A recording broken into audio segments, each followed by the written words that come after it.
ఈరోజు వాక్యములో ఉన్న శక్తి అనే దానిపై మనము ధ్యానం చేసుకుందాం. వాక్యంలో ఉన్న శక్తి. అపోస్తుల కార్యము మనం చూసినట్లయితే అపోస్తుల కార్యము 17వ అధ్యాయంలో పౌలు ఒక సంఘాన్ని గురించి ఒక సాక్ష్యం ఇస్తున్నాడు. ఆ సంఘము పేరు బెరయాకు ఆయన వెళ్ళినప్పుడు 10వ వచనం నుంచి నేను చదువుతాను చూడండి. వెంటనే సహోదరులు రాత్రివేళ పౌలు శీలను బెరయాకు పంపించిరి. వారు వచ్చి యూదుల సమాజ మందిరంలో ప్రవేశించిరి. వీరు తెసలోనికాలో ఉన్న వారి కంటే గనులై ఉండిరి గనుక ఆసక్తితో వాక్యమును అంగీకరించి పౌలును శీలయును చెప్పిన సంగతులను అలాగున్నవో లేవో అని ప్రతి దినము లేఖనములు పరిశోధించుచూ వచ్చిరి.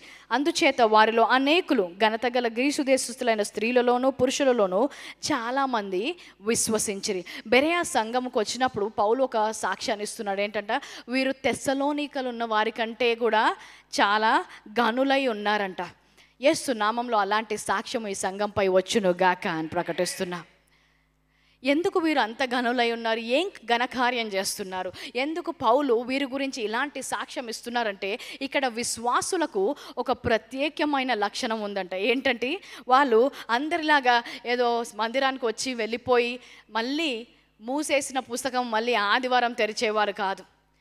ఇక్కడ ప్రసంగించిన వాక్యాన్ని విన్నది ఈ చెవుతో విని ఆ చెవుతో పంపించేవారు కాదు. మరి ఇంకొక విషయం అంటే వారు కేవలము వారి అవసరతల కోసము దేవుని దగ్గరకు వచ్చే సంఘము కాదంట. వీరు ఎలాంటి వారో చూడండి. వారు ఆసక్తితో వాక్యమును అంగీకరించిరి. Please have that verse in English as well for me. వారు వాక్యాన్ని అంగీకరించారంట, ఆసక్తితో అంగీకరించారు. చూడండి, పౌలు వెళ్ళినప్పుడు ప్రతి ప్రదేశంలో కూడా ఆయన తీసుకొచ్చే వాక్యము యూదులకు చాలా భిన్నంగా ఉంది. అక్కడ ఉన్న వారందరూ ఎప్పుడు వినని వాక్యంలాగుంది. అప్పటి వరకు వారు ధర్మశాస్త్రాన్ని విన్నారు, దేవుని గురించి విన్నారు, క్రియల గురించి విన్నారు, ఇలాంటి పద్ధతుల గురించి విన్నారు, ఆచారాల గురించి విన్నారు. కానీ పౌలు వచ్చినప్పుడు మీరు విశ్వాసము ద్వారా నీతిమంతులు అవుతారు, మీరు దేవుని రాజ్యములో నీతిగా ఇలాంటి వాచనాలు విన్నప్పుడు వారికి అర్థం కాలేదు. చాలా సంఘాల్లో పౌలు మాట్లాడడం మొదలు పెట్టగానే అనేక మంది పౌలుని తృణీకరించారు. వారు వెంటనే దాన్ని స్వీకరించలేకపోయారు.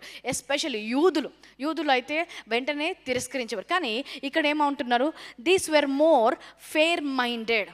Can have in the NKJV mind అంటే వీరి ఆలోచన వేరే వాళ్ళకంటే బెటర్గా ఉంది. ప్రతి ఒక్కరు కూడా అలాంటి మనస్సు కలిగి ఉండాలి. ఏదైనా వాక్యము మొదటిగా వినాలి, విన్న తర్వాత అది నిజమైందా లేదంటే నిజం కాదా, అది సరైన వ్యక్తి చెప్తున్నారా లేదా, అది వినక ముందరే కొంతమంది అయితే వాక్యం వినడానికి కూడా ఇష్టపడరంట. ఏం కావాలి? నాకు కావాల్సింది నాకు కావాలి. లేదంటే ఆచారాలు ఎంతగా వారి తలలో అవి స్ట్రాంగ్ హోల్డ్స్ అయిపోయి ఉంటాయంటే ఇక వాక్యము వినము. మేము మా కళ్ళకు ముందు ఏం కనబడుతుందో ఫస్ట్ అది నమ్ముతాము, తర్వాత మేము వాక్యాన్ని విని. కానీ వీళ్ళు ఏంటంటే they were more noble than those in Thessalonica.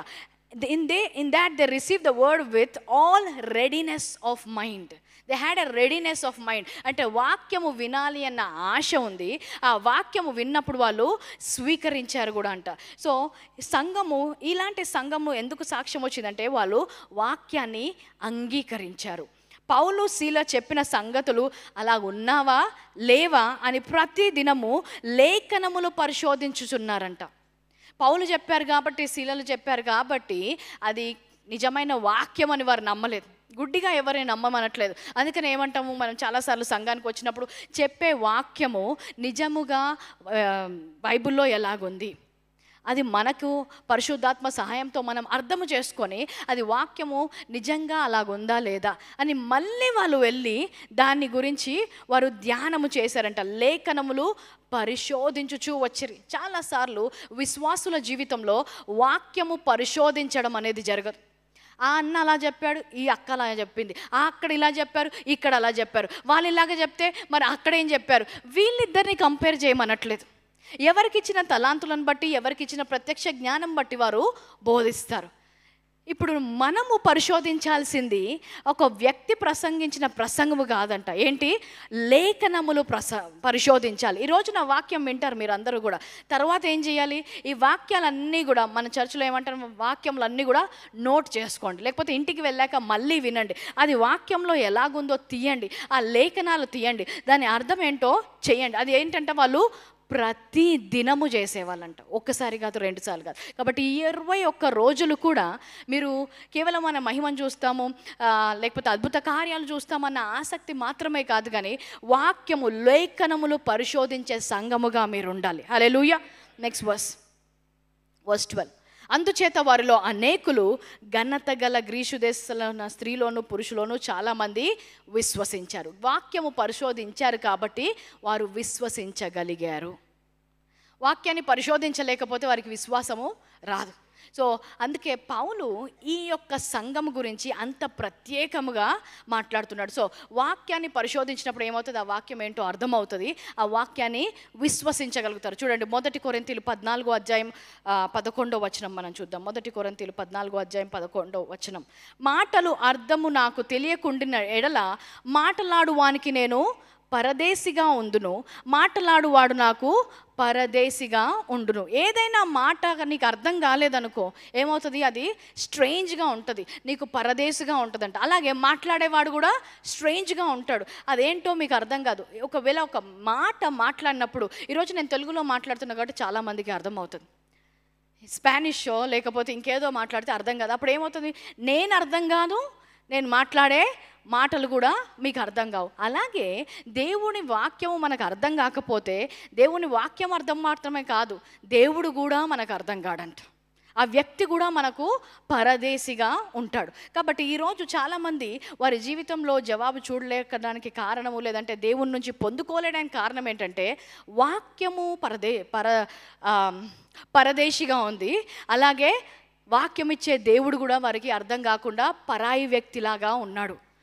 ఈరోజు మనము కూడా బెరాయా సంఘములాగా వాక్యము గురించి ఆలోచించినప్పుడు, ఇన్ఫ్యాక్ట్ ప్రతి మాటకు ఒక అర్థం ఉంటుంది. చూడండి, చిన్న పిల్లలు ఉన్నారనుకోండి, వారికి మాటలు రావు. ఇంకా రీసెంట్గా నా చిన్న కూతురుతో వాళ్ళ కజిన్ గురించి అడుగుతున్నాను, ఏమంటది ఆ పాప, వారి ఇంటికి వెళ్ళి వచ్చావు కదా అంటే, ఏమంటదో ఏమో మమ్మీ, ఎవ్వరికి తెలియదు, గ్యా గ్యా గూగు అంటది, కానీ వాళ్ళ మమ్మీకి మాత్రం అర్థమవుతుంది ఏమో ఏం చెప్పిందో అంటది.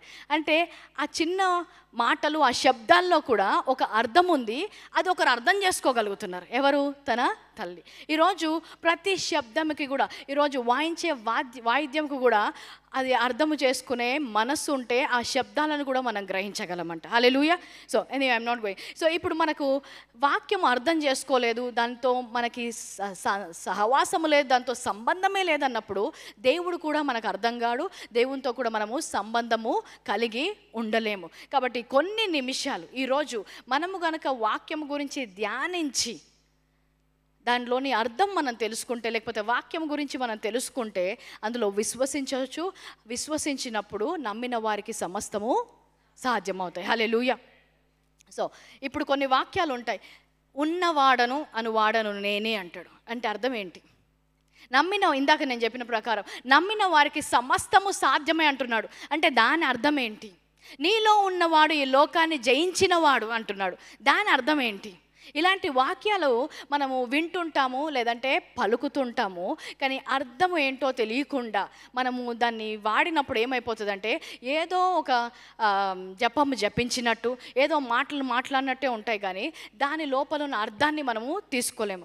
1950-1960 సంవత్సరాల మధ్యలో క్రైస్తవ లోకములో వర్డ్ ఆఫ్ ఫెయిత్ అనే ఒక మూమెంట్ వచ్చింది. అంటే విశ్వాసపు వాక్యము బోధించేవారు మొదలయ్యారనమాట. చూడండి, మార్టిన్ లూథర్ కాలంలో ఏమొచ్చింది, the just shall live by faith, అంటే మీరు వెలుచూపుల వల్ల కాదు కానీ విశ్వాసము ద్వారా జీవించవచ్చు అని ఆయన ఒక మూమెంట్ స్టార్ట్ చేశాడు. అప్పుడు ఏమైపోయింది, క్యాథలిక్స్కు క్రిస్టియన్స్కి ఒక ఎడమ వచ్చేసింది, వాళ్ళు సపరేట్ అయిపోయారు. కొంతమంది ఏమో క్రియలను విశ్వసిస్తారు, కొంతమంది ఏమో మా క్రియలు కాదు ఆయన చేసిన కార్యం మీద విశ్వసిస్తారు అని.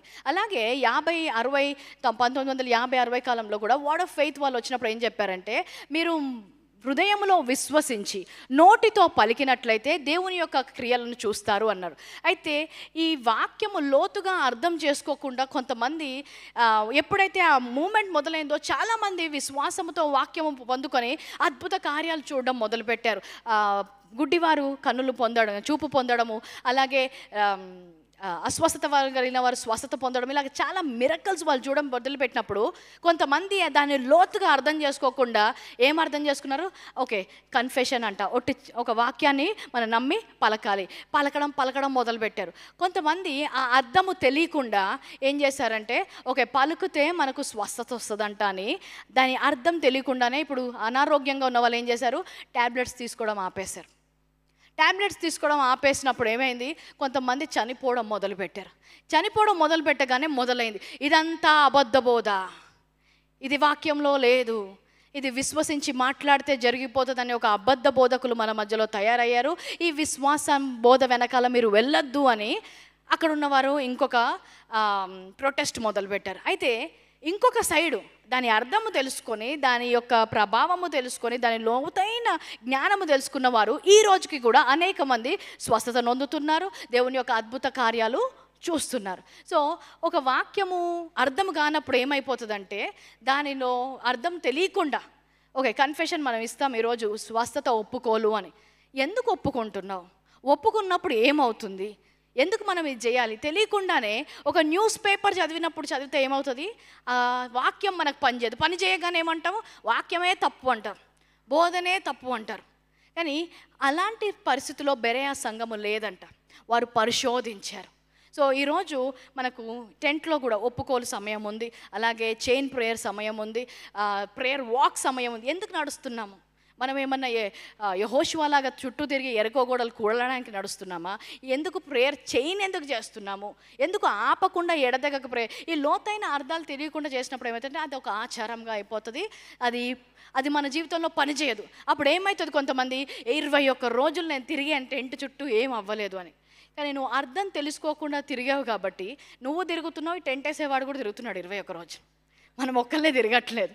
కానీ కొంతమంది కార్యం ఎప్పుడు చూస్తారు? ఎందుకు తిరుగుతున్నాము?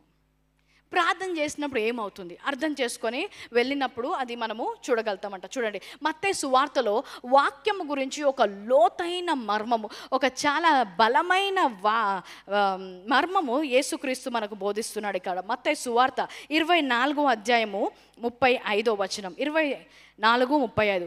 ఆకాశమును భూమియు గతించును గాని నా మాటలు ఏమాత్రము గతించవు. ఆకాశము భూమి గతించును కానీ నా మాటలు ఏ మాత్రము కూడా గతించవు అంటున్నాడు. ఒక్కసారి దాన్ని ధ్యానిద్దాం. ఆకాశము భూమి ఎవరు సృష్టించారు? దేవుడు సృష్టించాడు. ఒకసారి మన చుట్టూన ఆకాశము భూమిని చూసినట్లయితే భూమి మీద ఎంతో పెద్ద జలాశయాలు ఉన్నాయి, అంటే ఓషన్స్ ఉన్నాయి, రివర్స్ ఉన్నాయి, లేక్స్ ఉన్నాయి, సముద్రాలు ఉన్నాయి. అసలు అక్కడ నిల్చుంటేనే ఆ పొంగు కూడా మనము తట్టుకోలేము, అంత పెద్ద పెద్ద సముద్రాలు ఉన్నాయి. కొన్ని కొండలు చూసినప్పుడు అసలు ఇంత పెద్ద కొండ ఎవరు తెచ్చిపెట్టారు ఇక్కడ, దీన్ని ఎట్లా కదిలిస్తారు? ఇలాంటి కొన్ని ప్రశ్నలు వస్తాయి. ఇంత పెద్ద కొండలా, ఇంత పెద్ద సముద్రాల, ఇంత పెద్ద ఆకాశం చూసినట్టయితే అంతు లేకుండా ఉంటుంది. మీరు ఎక్కడికి వెళ్ళినా ఆకాశం మాత్రం మిమ్మల్ని ఫాలో అవుతూనే ఉంటుంది. ఇది మనం భూమి అనుకుందాం. ఒక్కసారి భూమి బయటికి వెళ్తే దానిపైన ఉన్న నక్షత్రాలు, గ్యాలాక్సీస్ అక్కడ ఉన్నవి ఇంకా భూమి కంటే కూడా చాలా చాలా రెట్లు పెద్దవంట. సో ఇప్పుడు మనకు కనిపించేవన్నీ కూడా చాలా భయంకరంగా, చాలా గొప్పగా, ఘనమైనవిగా, పెద్దగా ఉంటే అవన్నీ ఒకరోజు మాయమైనవి అనుకోండి. కళ్ళు మూసుకుందాం ఒకసారి. ఇంత పెద్ద పెద్ద ఇవన్నీ మాయమైపోయినా ఆయన ఏమంటాడు? ఇవన్నీ వెళ్ళిపోయినా కూడా వాక్యము మాత్రము నిలిచి ఉంటుందంట. హల్లెలూయా. సో ఇంత గొప్పవి కదిలినా కూడా వాక్యము మాత్రము చెప్పినట్టు ప్రకారమే జరుగుతుంది. కానీ వాక్యముకి వ్యతిరేకంగా ఏది కూడా జరగదు అని ఆయన చెప్తున్నాడు. చూడండి, ఎందుకంటే వాక్యము వచ్చినప్పుడు అసలు ఈ భూమి ఆకాశములే లేవు. ఏ ఉనికి లేనప్పుడే వాక్యం వచ్చిందంట. భూమి ఆకాశంలో ఎలా సృష్టించాడు? తన వాక్కు ద్వారా. సో ఆకాశము భూమి రాకముందే ఏమొచ్చింది? దేవుని వాక్యం వచ్చింది. సో ఈరోజు అన్నీ తొలగిపోవచ్చు, ఈ లోకంలో మీరు కనిపిస్తున్నాయి అన్నీ కూడా తొలగిపోవచ్చు, కానీ ఈ మాట, దేవుని మాట అయితే అస్సలు తొలగిపోదంటున్నాడు. చూడండి, భూమి గతించును కానీ నా మాటలు ఏ మాత్రము కూడా గతించవు. మరి ఇంత గొప్ప మాట మనకి ఇవ్వబడింది. మన చేతుల్లో ఉన్న పుస్తకము కాదు అది, పరిశుద్ధ గ్రంథము, దేవుని మాటలు. అంటే ఈ భూమి ఆకాశము గతించిన, ఈ భూమి ఆకాశంకి ఏమైపోయినా కూడా నీ చేతిలో ఉన్న వాక్యము మాత్రము నిలిచి ఉంటుందంట. అంత గొప్ప వాక్యం మనకిచ్చాడు. మరి అంత గొప్ప వాక్యాన్ని మనం పట్టుకొని ఎందుకు మనము గొప్ప కార్యాలు చూడలేకపోతున్నాం? 2 కొరింథీలు 4:3 2 కొరింథీలు 4:3 మా సువార్త మరుగు చేయబడిన ఎడల నశించుచున్న వారి విషయములోనే మరుగు చేయబడుచున్నది. ఈ మంచి వార్త, దేవుని యొక్క మాటలు వారు బోధిస్తున్నారంట, కానీ కొంతమంది నాశనం అయిపోతున్నారు. సువార్త బోధించుతున్నా కూడా నశించేవారు ఉన్నారా? ఎంతమంది రక్షించబడుతున్నారు సువార్త ద్వారా? కొంతమంది. కానీ కొంతమంది నశించి కూడా పోతున్నారు. ఎందుకు వారు నశించిపోతున్నారంటే వారికి మరుగు చేయబడ్డదంట. ఇంకొక వాక్యంలో ఏమంటాడంటే వారికి గ్రుడ్డితనము కలుగజేయబడింది. సో ఈ వాక్యము గురించి, ఈ గొప్ప శక్తి గల వాక్యము గురించి వారికి ఒక గ్రుడ్డితనం ఉంది, వారికి మరుగు చేయబడింది. ఇంకొక ప్రదేశంలో దాన్నే ముసుగు కూడా అంటాడు. ఆ ముసుగు వారి కనుల మీద ఉన్నది కాబట్టి వారు ఈ మహిమ గల వాక్యాన్ని వారు స్వీకరించలేకపోతున్నారు, దానిలో నడవలేకపోతున్నారు అంటున్నాడు. చూడండి, ఈ వాక్యము కేవలం ఏదో ఎవరికన్నా బాగాలేనప్పుడు మనం ఒక గ్రీటింగ్ కార్డ్ ఇస్తాం. ఐ డోంట్ నో ఇప్పుడు ఉన్నాయో లేవు, చిన్నప్పుడు ఆర్చీస్ అని ఉండేవి. ఎవరికి ఏమన్నా బర్త్డే అంటే కార్డ్స్, హాల్మార్క్ కార్డ్స్, ఇలాంటి కార్డ్స్ ఇచ్చేవాళ్ళం. దాంట్లో get well soon, happy birthday, thank you, gratitude, ఇలాంటి కార్డ్స్ ఇచ్చేవాళ్ళం. అలాంటి కార్డ్ కాదు. ఏదో మీరు ఎమోషన్స్లో సాటిస్ఫై అయ్యి మంచి మంచి ప్రేరేపణ కలిగి వెళ్ళే మాట కాదు. కేవలము నీకు ఆశ ఇచ్చి అక్కడ వదిలిపెట్టే మాట కాదు. అందుకే ఏమంటారు, మీరు మాట విన్నప్పుడు కేవలం మీకు నెమ్మది మాత్రమే రాదు. మీరు మాట విన్నప్పుడు ఏదో మంచి ఫీలింగ్ మాత్రమే రాదు, కానీ ఆయన మాటలు విన్నప్పుడు విశ్వాసం వస్తుందంట. హల్లెలూయా. సో ఈ మాటలు కేవలము ఎవరికో ఒకరికి ఆదరించడానికి ఇచ్చే మాటలు మాత్రమే కాదు, కానీ ఈ మాటలో శక్తి ఉంది. ఈ మాట పని చేయగలదు. ఎంతగా అంటే ఆకాశము భూమి కదిలిపోయినా కూడా నిలిచి ఉండేంత శక్తి గలది ఈ మాట అంట. హల్లెలూయా. ఈ శక్తి మనలో ఎంతమందికి తెలుసో తెలీదో కానీ సాతానికి మాత్రం బాగా తెలుసు. అందుకని ఏం చేస్తున్నాడంట, గ్రుడ్డితనము కలగజేస్తున్నాడు. ఎందుకంటే ఒక్కసారి ఆ మాట గురించి, ఆ మాటలో ఉన్న శక్తి గురించి, ఆ వాక్యము గురించి విశ్వాసులకు అర్థమైందంటే ఇంకా ఆ శక్తి నుంచి వారిని ఆపేవారు ఎవరు లేరు. అందుకనే లుక్ ఎట్ దిస్ వర్స్. ఈ యుగం, what is that verse? 2 Corinthians 4:4 continuation. దేవుని స్వరూపై ఉన్న క్రీస్తు మహిమను కనపరచు సువార్త ప్రకాశము వారికి ప్రకాశింపకుండు నిమిత్తము ఈ యుగ సంబంధమైన దేవత అవిశ్వాసులైన వారి మనోనేత్రములకు గ్రుడ్డితనము కలగజేస్తుంది అంట.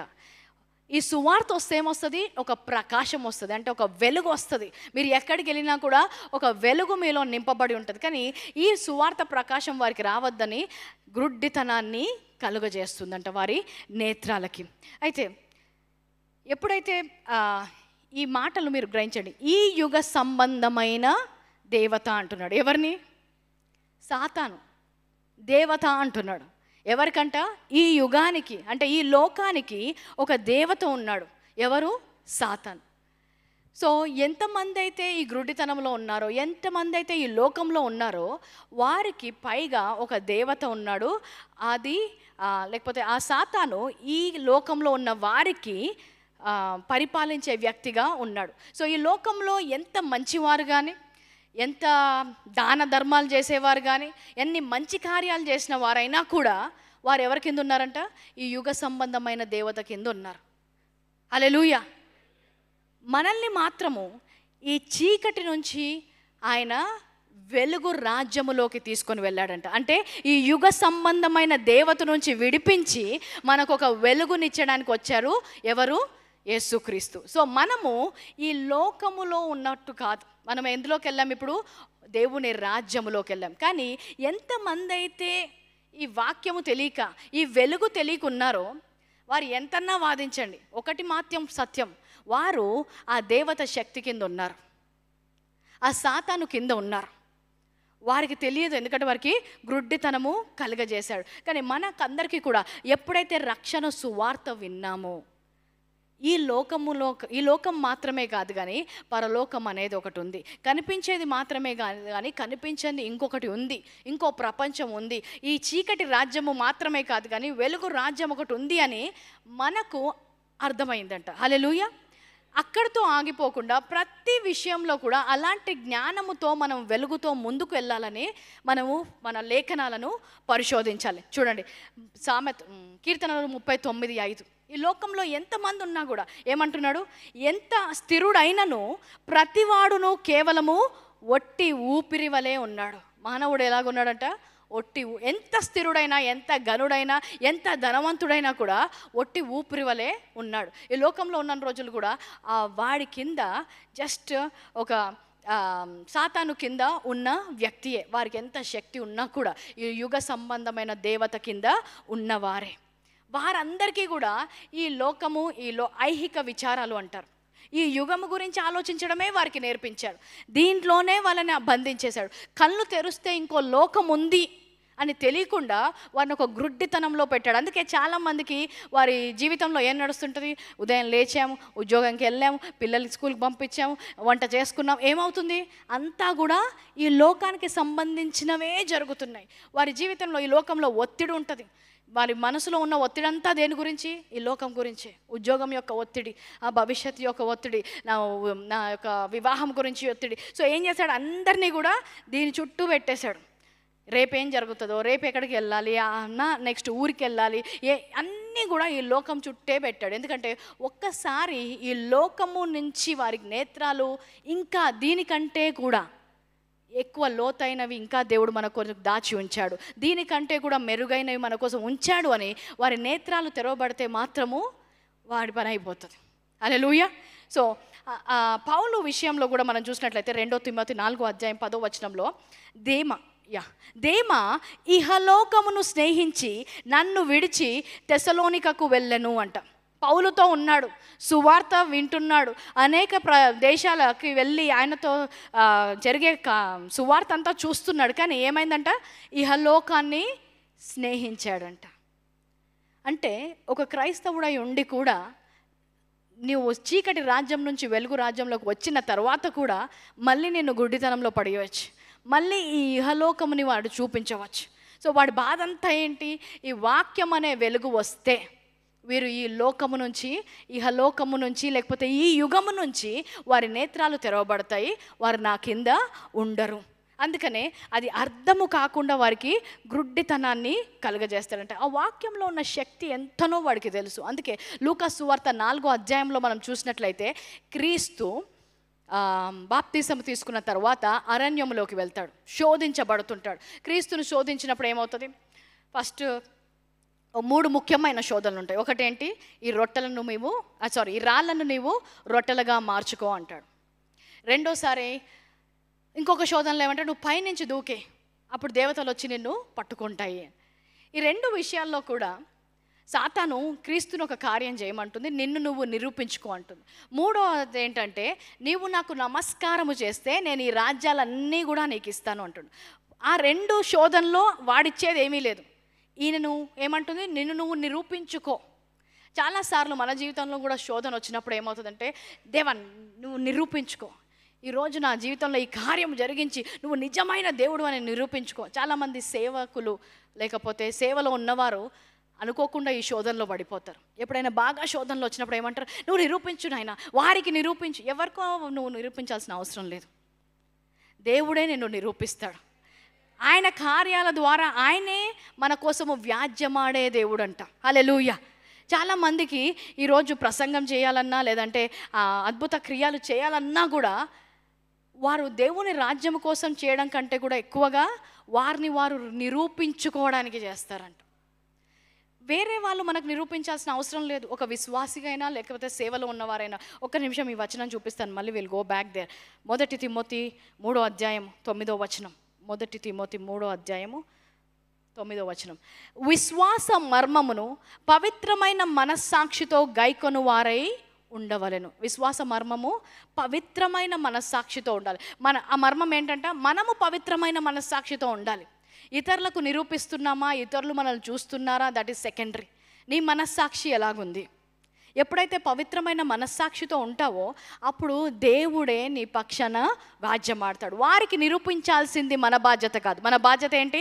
పవిత్రమైన మనస్సాక్షి కలిగి ఉండాలి, మన వాక్యం మనం చదువుకోవాలి, మనం విశ్వాసములో స్థాపించబడాలి. చాలామంది ఈరోజు సేవలో ఉన్నవారు కూడా, నేను సేవకు పిలిచింది ఎవరు, నీ పిలుపేంటి, నువ్వేంటి అని ప్రశ్నించినప్పుడు భయపడిపోవాల్సిన అవసరం లేదు. ఎందుకంటే పిలిచినవాడు మనుషుడు కాదు, పిలిచినవాడు దేవుడే. వారికి లెక్క చెప్పాల్సిన అవసరం లేదు, వారికి నిరూపించాల్సిన అవసరము లేదు. దానియేలు ఏం నిరూపించుకోలేదు. సింహ బోన్లు వేస్తే వేసేయండి అని వెళ్ళిపోయాడు. ఎవరు నిరూపించారు? దానియేలుని దేవుడే నిరూపించాడు.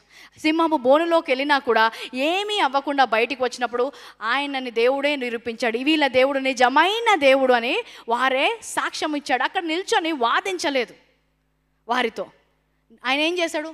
ఆయన చేయాల్సింది చేశాడు. 3 సార్లు ప్రార్థన చేయాలి, తప్పకుండా నేను చేస్తాను. నా పనేంటి? ప్రార్థన చేయడం. నా పనేంటి? దేవునిలో విశ్వాసం ఉంచడం. నా పనేంటి? వాక్యము విశ్వసించడం, వాక్యము చదవడం, వాక్యం పరిశోధించడం, వాక్యము బోధించడం నా పని. నిరూపించేది ఎవరి పని? దేవుని పని. చూడండి, కీర్తనలో 85:13 ఏమంటాడంటే, నీతి వారి ముందుగా వెళ్ళును అంట. నీతి ఆయనకు ముందుగా నడుచును. మనకు ముందుగా ఆయన నీతి వెళుతుంది. హల్లెలూయా. మనము నీతి మంతులను మనం చెప్పుకోని అవసరం లేదు. యేసు క్రీస్తు నీతిగా మార్చబడిన మనము, మన నీతి క్రియలు, మన నీతి మన ముందుగానే వెళ్తాయి. అది విశ్వాస మర్మం. Maybe some other time we can talk about it. So నీలో ఉన్న దేవుడు నీకంటే రోషము గలవాడు. హల్లెలూయా. చూడండి, నా పిల్లలు ఎవరితోనైనా ఏదైనా గొడవ పడుకొని వచ్చారని మా మమ్మీకి చెప్తా తీసుకొని వస్తా అంటే, వారికంటే నేను రోషము. ఎవరు ఏం చేశారు చెప్పు అని నేను వెళ్తాను వాద్యం ఆడడానికి ఆమె పక్షాన. అలాగే నీలో ఉన్న దేవుడు కూడా నీకంటే ఎక్కువగా ఆయన తపన పడుతున్నాడు నిన్ను నిరూపించాలని. నా బిడ్డలను ఈ లోకంలోకి నేను నిరూపిస్తాను, నేను వారిని చూపిస్తాను. నువ్వేం చేయనవసరం. నువ్వేం చేయాలి? వాక్యం పరిశోధించాలి, విశ్వాసంలో ఎదగాలి, నువ్వు పవిత్రమైన మనస్సాక్షి కలిగి ఉండాలి. హల్లెలూయా. ఈరోజు నీ మనస్సాక్షి పవిత్రంగా ఉందా? నేనేం తప్పు చేయలేదు, నన్ను పిలిచిన వాడు దేవుడు, నేను వాక్యాన్ని బోధిస్తున్నాను, నేను చేయాల్సింది చేస్తున్నాను, నేను సత్యంలో నాటబడ్డాను. ఎవరో ఇప్పుడు ఏంటి? సాతాను శోధన. నిరూపించుకో. నిజంగా కృపావాక్యం నిజమైతే ఇది నిరూపించు. నిజంగా మీరు బోధించేదైతే ఇది నీకు నిరూపించాల్సిన అవసరం లేదు అంటున్నాడు యేసుక్రీస్తు అక్కడ. అలాగ చెప్పాలి అంటే ఆయన దేవుని కుమారుడని ముందుగానే ఆయన స్థాపించబడి ఉండాలి. ఆయన ముందుగా ఆయన స్థాపించబడలేదనుకో, శోధన వచ్చినప్పుడు తండ్రి నిరూపించు, ఈ రాళ్లను రొట్టెలుగా చెయ్యు అని అడిగేవాడు. కాబట్టి ఏదైనా శోధన రాకముందే మీరు విశ్వాస వాక్యములో లేకపోతే దేవుని వాక్యములో స్థిరులై ఉన్నప్పుడు, అది పరిశోధించి తెలుసుకున్నప్పుడు, ఎలాంటి శోధన వచ్చినా కూడా ఆ ఒత్తిడిలో నిరూపించాల్సిన అవసరం లేదు. దానియేలు ఆ ఒత్తిడిలో సింహం బోను వరకు వెళ్ళిన తర్వాత, దేవుడు రావట్లేదు, ఇంకెళ్ళిపోతున్నాను, షడ్రక్ మేషక్ అబేద్నెగో ఇంకా వేసేసారు మమ్మల్ని, ఇంకా కూడా దేవుడు వాళ్ళు అసలు కదల్చబడలేదు. ఏదేమైనా దేవుడు నిరూపిస్తాడు అని మాత్రం వారు స్థిరపడి ఉన్నారు. కాబట్టి ఎస్పెషల్లీ సేవకులు, సంఘము ఎంత స్థాయిలో ఉంది, ఏమవుతుంది, అది కాదు మనము ఆలోచించాల్సింది. నీ వాక్యము నువ్వు స్థిరముగా చదువుకో, నువ్వు బోధించాల్సింది నువ్వు సరిగ్గా ఆయన సన్నిధిలో స్వీకరించు, నువ్వు ప్రకటించాల్సింది నువ్వు ప్రకటించు. అది దేవుని యొక్క స్వస్థతల ద్వారానా, దేవుని యొక్క కార్యము ద్వారా ఆయన నిరూపించుకుంటాడు. చనిపోయిన వారిని లేపుతాడో, గుడ్డి వారిని కను చూపిస్తాడో, అదే ఆయన చూసుకునేది. మనం చేసుకునేది ఏంటంట? మనము వాక్యములో స్థాపించబడాలి. మనం ఎవరమై ఉన్నామో, పిలిచిన వాడు నమ్మదగిన వాడు అని నువ్వు స్థాపించబడాలి. అప్పుడు నన్ను దేవుడు పిలిచాడా, లేకపోతే నా సొంత జ్ఞానముతో నేను వచ్చానా, నేను దేవుని స్వరమే విన్నానా, లేకపోతే ఇంకెవరైనా నన్ను ఒత్తిడి చేసినందుకు వచ్చానా, ఇలాంటి అనుమానాలు రావు. క్రీస్తుకు అనుమానం రాలేదు శోధించినప్పుడు, ఎందుకంటే ఆయన స్థాపించబడి ఉన్నాడు. సో ఆ వాక్యము మనలో ఉండాలి, పవిత్రమైన మనస్సాక్షి కలిగి ఉండాలంటే అపోస్తుల కార్యం 10వ అధ్యాయం చూడండి. అపోస్తుల కార్యం 10వ అధ్యాయం 34, 35.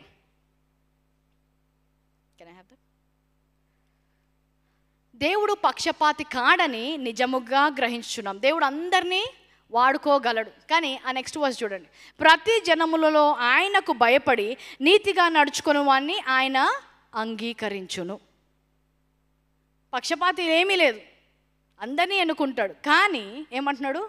నీతిగా నడుచుకొని ఆయనే, నీవు పవిత్రమైన మనస్సాక్షి కలిగి, నీవు నీ యొక్క వాక్యములో స్థాపించబడి, నేను దేవుని కుమారుడను, నేను దేవుని కుమార్తెను, ఆయన ద్వారా ఎన్నుకోబడ్డాను, ఆయన ద్వారా ప్రత్యేకపరచబడ్డాను, ఆయన ద్వారా పరిచర్యకు పిలువబడ్డాను, ఆయన ద్వారా సాక్షిగా ఉండటకు నన్ను పిలిచాడు అని నీవు ఆయన భయంలో, ఆయన వాక్యంలో నడుచుకుంటే సరిపోతుంది. Hallelujah. So let's go to the third temptation. ఇప్పుడు ఏమంటున్నాడు? 3వసారి వచ్చి, ఈ లోక రాజ్యాలన్నీ కూడా నీకు ఇచ్చేస్తాను, నువ్వు నాకు నమస్కారం చేస్తే అని. Can you put that verse 5, Luke chapter 4 verse 5. యేసుక్రీస్తుని తీసుకెళ్ళి లోక రాజ్యాలన్నీ ఒక నిమిషంలో చూపెట్టాడంట. ఒక నిమిషంలో చూపెట్టాడు అంటే Luke chapter 4 verse 5. అప్పుడు అపవాది ఆయన తీసుకొని పోయి భూలోక రాజ్యములన్నింటినీ ఒక్క నిమిషంలో చూపెట్టాడు. ఒక నిమిషంలో చూపెట్టాడంటే ఎక్కడ చూపెట్టాడు? దర్శనంలో చూపెట్టాడు, ఆత్మలో చూపెట్టాడు, డైరెక్ట్గా చూపెట్టలేదు. సో ఇప్పుడు ఏమవుతుంది చూడండి, వీడికి ఈ లోకం మీదనే అధికారం ఉంది. పరలోకంలో స్థానం అయితే లేదు, అక్కడి నుంచి పడిపోయాడు. ఈ లోకము, ఈ యుగము మీదనే వాడికి అధికారం ఉంది. కానీ వాడికి ఎప్పుడు కూడా ఉన్న ఆశ ఏంటి? దేవునిలాగా అవ్వాలి, అంటే ఆ సింహాసనము నాకు రావాలి అని. సో ఇప్పుడు యేసుక్రీస్తుని వాడిని శోధిస్తున్నప్పుడు వాడికి ఉన్న ప్రత్యక్ష జ్ఞానం ఏంటి? యేసుక్రీస్తు ఎవరు? వాక్యము శరీరధారిగై వచ్చిన వ్యక్తి. సో ఇప్పుడు ఈ వాక్యమే నమస్కారము చేస్తే, ఏ వాక్కు అయితే ఆకాశ మహాకాశములు సృష్టించిందో, ఏ వాక్యం అయితే ఈ లోకాన్ని సృష్టించిందో, ఆ వాక్యము నమస్కారము చేస్తే ఏ మహిమ కొరకు వారు చూస్తున్నాడో అది వాడు పొందుకోగలడని ఆశిస్తున్నాడు. సో యేసుక్రీస్తు శరీరంలో ఉన్నాడు, మనుషుల్లాగా ఉన్నాడు. టెంప్టేషన్స్లో కూడా ఆయన మన టెంప్టేషన్స్, శోధనలుకి ఎరగని వాడు కాదు అంటున్నాడు. మనలాగే ఉపవాసం ఉన్నాడు, శోధనలో ఉన్నాడు, అరణ్యములో ఉన్నాడు, బలహీనమైన సమయంలో ఉన్నాడు. ఈ సమయంలో గనుక వాక్యము నాకు లోబడితే వాడికి ఏం కావాలంటే ఈ లోక రాజ్యాలన్నీ ఇచ్చేస్తా అన్నాడు. వాడికి అర్థమైంది, ఈ ఒక్క వాక్యం వస్తే చాలు, ఈ లోక రాజ్యాలు నాకు అవసరం లేదు. ఎందుకంటే ఈ వాక్యము వీటన్నిటికంటే కూడా బలమైనది, శక్తి గలది అని వాడు తెలుసుకున్నాడు. హల్లెలూయా.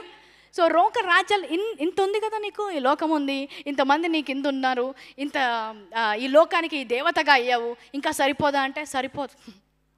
ఎందుకంటే దానికంటే మించింది ఇంకోటి ఉందంట. ఏంటది? దేవుని వాక్యము. ఈ వాక్యము లోబడితే ఇవన్నీ లేకున్నా పర్వాలేదు, దాని ద్వారా ఇంకా ఎక్కువ నేను పొందుకోగలను అని ఆ వాక్యము తనకి వంగాలని ఒత్తిడి ఇక్కడ దేవుని మీద తీసుకొని వస్తున్నాడు. The same thing he does with us. వాక్యం అర్థం కావద్దు, వాక్యం వినొద్దు, వాక్యం చదవద్దు, ఏమన్నా చేసుకోండి, ఏమన్నా చెయ్యని, కానీ సువార్త వారిని చేరొద్దు, ఏమన్నా చేయండి. The word should not reach the believer, the word should not be should not be giving them revelation knowledge. They should not get the understanding of the word. So అందుకనే ఎంతసేపు అయినా ఆరాధించమంటే ఆరాధిస్తారు, పాటలు ఎన్ని గంటలైనా ఇంట్లో పెట్టుకొని పాడుతూనే ఉంటారు. కానీ ఒక విశ్వాసికి బైబిల్ ఇచ్చి వాక్యం చదువు 1 గంట సేపు అంటే 5 నిమిషాల్లో తూలడం మొదలు పెడతారు, 10 నిమిషాల్లో బోర్ కొట్టేసి పక్కన పెడతారు. ఎందుకు? Because it attacks the word. The word is the dynamic power of God. Hallelujah. So ఈ వాక్యము గనుక మనల్ని చేరుకుంటే తప్పకుండా ఈ లోకములో ఉన్న వాటన్నిటి కూడా ఇచ్చేయడానికి. Imagine he's trading the entire kingdom, his kingdom for word. వాక్యాన్ని ఇచ్చేయడానికి కూడా సిద్ధపడ్డాడు. అందుకనే అనేకమైన డాక్ట్రిన్స్ ద్వారా, లేకపోతే సత్యము బోధించే వ్యక్తులపై దాడి చేయడం ద్వారా, వాక్యం ఎక్కడుందో అక్కడ గలిబిలి చేయడం ద్వారా ఈ సువార్తను లేకపోతే ఈ వాక్యము చేరకుండా సాతాను చాలా కార్యాలు చేస్తుంటాడు. అందుకనే మన జీవితంలో కూడా ఎప్పుడైతే వాక్యమును మనం పట్టుకుంటామో, వాక్యము అర్థం చేసుకుంటామో, ఈరోజు నా ముందున్న most of them I believe your Christians, మీరందరూ క్రైస్తవులే. యేసుక్రీస్తు దేవుడు కాదు అని ఎవరైనా బోధిస్తే మీరు నమ్ముతారా? నమ్మే పరిస్థితి లేదు. ఎందుకంటే ఆయన రక్షకుడు అనే వాక్యం మీరు గట్టిగా పట్టుకున్నారు. ఇప్పుడు ఆ వెలుగులోకి వచ్చారు, అందులోంచి తొలగించే శక్తి దేనికి కూడా లేదు. కొన్ని విషయాల్లో ఇంకా వాటిని పట్టుకోలేదు. అందుకనే ఎవరైనా ఏదన్నా బోధించగానే అవునా, ఇది నిజమా, ఇది అబద్ధమా అని మనం వెళ్ళిపోతాం. సో ప్రతి విషయంలో కూడా ఆ వాక్యాన్ని అర్థం చేసుకోవాలి. ప్రభా నాకు ప్రత్యక్ష జ్ఞానం ఇవ్వండి, ఆ శక్తిని నాకు ఇవ్వండి, ఆ వెలుగు నాకు ఇవ్వండి. ఈ యుగ సంబంధమైన అపవాది చేరుకోలేనంత ఎత్తుగా నన్ను అలాంటి మర్మంలోకి నన్ను తీసుకెళ్లాలని అడగాలంట. హల్లెలూయా. ఆయన వాక్యం ఎంత శక్తి గలదంటే కీర్తనలు 138 2వ వచనంలో ఆయన ఏం రాస్తాడు? కీర్తనలు 138 పరిశుద్ధాలయం తోటి నేను నమస్కారం చేయుచున్నా, నీ నామం అంతటి కంటే నీవిచ్చిన వాక్యమును నువ్వు గొప్ప చేసి ఉన్నావు. ఏంటంట? నీ నామము కంటే కూడా నీ వాక్యాన్ని గొప్ప చేసావంట. నీ నామము పైన నీ వాక్యాన్ని పెట్టావు అంటే ఏంటి చూడండి. ఆయన పొందిన గాయాల చేత మీకు స్వస్థత అనే ఒక వాక్యం విడుదలైనప్పుడు, ఈ వాక్యము నెరవేరకూడదు అంటే మొదటిగా ఏమవ్వాలి తెలుసా? ఆయన నామము మొట్టమొదటిగా తొలగిపోవాలి. ఎందుకంటే ఆయన నామము పైన వాక్యం ఉంది. సో ఆయన నామం ఏంటి? యెహోవా రాఫా. నేను యెహోవా రాఫా కాదు అనాలి. అప్పుడు ఈ వాక్యము తొలగిపోతుందంట. అర్థమవుతుందా? ఆయన మీ యొక్క ప్రతి అవసరతను తన మహిమ చొప్పున తీరుస్తాడు అనే వాక్యం ఉంది. ఆ వాక్యము నెరవేరకుండా ఉండాలి అంటే ఎల్ షడాయ్ అనే నామం ఆయన తీసివేసేయాలి. ఆయన నామానికి పైగా ఆయన వాక్యాన్ని ఇచ్చాడంట. అంటే ఈరోజు నువ్వు ఎల్ షడాయ్ని నమ్ముతున్నావా? యెహోవా రాఫా అని నమ్ముచున్నావా? ఎల్ రోయి అని నమ్ముచున్నావా? ఆయన నామము నువ్వు నమ్ముచుంటే దానికి పైనున్న వాక్యాన్ని ఎందుకు నమ్మలేకపోతున్నావు? ఆ నామము కంటే వాక్యాన్ని గొప్పగా చేశాడంట. ఈరోజు వాక్యము వాక్యము నెరవేరట్లేదు అనేది ఉండదు. నెరవేరకపోవడం అనేది ఎప్పుడు జరుగుతుందంటే ఆయన నామాలన్నీ ఆయన నుంచి తొలగించినప్పుడు.